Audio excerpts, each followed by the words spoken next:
Hello everyone, আমি আবার নতুন একটা মিনি ব্লগ নিয়ে আইছি। যদি ভালো লেগে থাকে তো কমেন্টে অবশ্যই জানাইও, আর সাবস্ক্রাইবটা কইরা পাশে থেকো। তো সকাল সকাল পূজা দেওয়া হয়ে গেছে, আর জানো রাত্রের থেকে যে বৃষ্টি, সব দিকে চারিদিকে পুরো সাদা হয়ে গেছে জলে, আর অনবরত বৃষ্টি পড়তেছে, বৃষ্টি কোনো নামগন্ধ নেই কমার।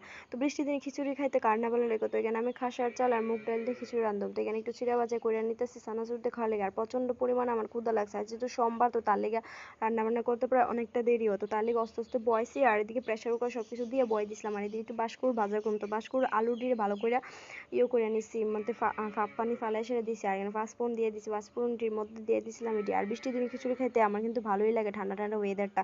তো এখানে ফাইনালি খিচুড়িটা হয়ে গেছে, সম্পাস টম্পাস রেডি। তো তারপরে দা লয়ে এলাম খাইতাম। এখানে বাসকুর ভাজা, তারপরে এখানে লেবু, তারপরে এখানে মানে খিচুড়ি। তো আমি প্রেশার করে খিচুড়িটা বানাইছিলাম খাসার চাল দিয়ে। তো গন্ধটা খুব সুন্দর আইতেছিল, আমার ইচ্ছে করছে অক্ষণে লয়ে আর যাই যদি খাইলে। বড় ভিডিও দেখতে চাও পায়েল ব্লগার পেজে অবশ্যই চার্জ করো।